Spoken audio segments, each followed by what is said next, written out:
Je m'appelle David Fuenquinos, je suis écrivain. Je viens de publier mon 13e livre, Charlotte. J'avais déjà participé 2 fois au concours des lycéens pour La délicatesse, qui est un livre que j'ai écrit il y a 5 ans et après j'avais tourné le film aussi, et puis Les souvenirs aussi, il y a 3 ans, qui avait participé aussi à l'aventure du concours des lycéens. Alors quand j'étais lycéen, je dois avouer, je devrais peut-être pas le dire, mais j'étais pas vraiment lecteur. La littérature est arrivée assez vite, assez tard, je veux dire, dans ma vie. Après une très grave maladie, à l'âge de 16 ans, j'ai été opéré du cœur, j'ai passé de nombreux mois à l'hôpital. Et c'est vrai que cette expérience a changé mon rapport aux choses d'une manière générale. Et c'est à partir de 16-17 ans que je me suis mis à lire et puis que j'ai commencé à écrire. Bah, à cette époque, voilà, à 16-17 ans, c'est vrai que les livres qu'on rencontre, les univers auxquels on est confronté sont souvent ceux qui vont vous accompagner pendant de nombreuses années. Moi, ça a été Albert Cohen, ça a été Dostoïevski, Romain Gary, beaucoup aussi, Paul Auster, Milan Kundera, voilà, tous ces écrivains qui sont encore présents dans ma vie.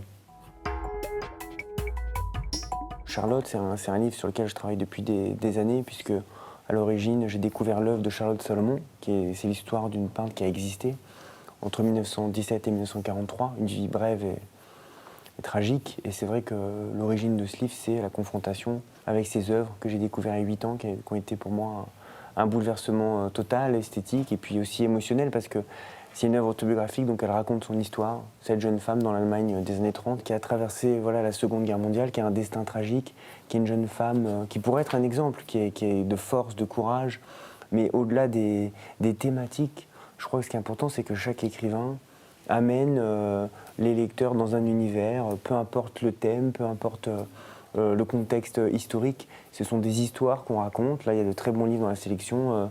Voilà, c'est 15 univers, 15 histoires différentes. Et le but d'un auteur, c'est pas d'aller forcément, comment dire, on n'est pas en cours d'histoire ou de, voilà, ce que je veux dire, c'est que c'est pas forcément connaître mieux une période, c'est faire partager une histoire, un moment, et c'est ça qui est le plus important.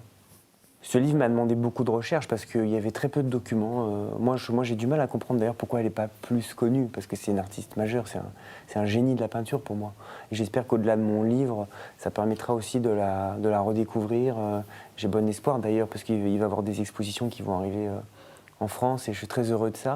Il y avait très peu de documents. Donc ce livre raconte non seulement l'histoire de Charlotte Salomon, mais aussi le fruit de mon enquête. Voilà, je suis allé sur tous les lieux de sa vie, j'ai essayé de retrouver des témoins pour recomposer son histoire. Non, Charlotte m'a pris peut-être toute mon énergie et j'ai envie de le vivre entièrement, de le porter. J'ai pas d'autres projets, j'ai arrêté d'écrire pour le moment et ça me rend plutôt heureux d'ailleurs. C'est toujours intéressant de rencontrer les lecteurs. Et donc là, des lecteurs qui sont jeunes, qui rencontrent des écrivains. Là, on est 14 ou 15 et je trouve que c'est aussi intéressant comme échange, aussi bien pour les auteurs que pour les lycéens. Je ne sais pas si ça va influencer mon travail, mais je suis toujours, voilà, quand on écrit un livre, là, Charlotte, c'est un livre que je porte depuis des années. Avoir le retour comme ça des lecteurs, des lycéens qui vont le lire, ça va forcément être passionnant pour moi et intéressant de savoir ce qu'ils en ont pensé, s'ils ont aimé, pas aimé, comment ils ont perçu la lecture de ce livre.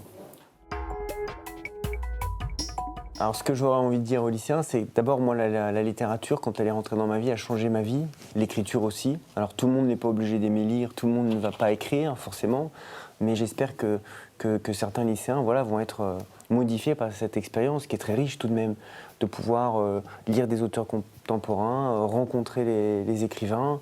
Voilà, alors ça ne sera pas tous les lycéens, mais j'espère que pour certains d'entre eux, ça sera une expérience suffisamment forte pour que la littérature enrichissent leur vie de manière durable.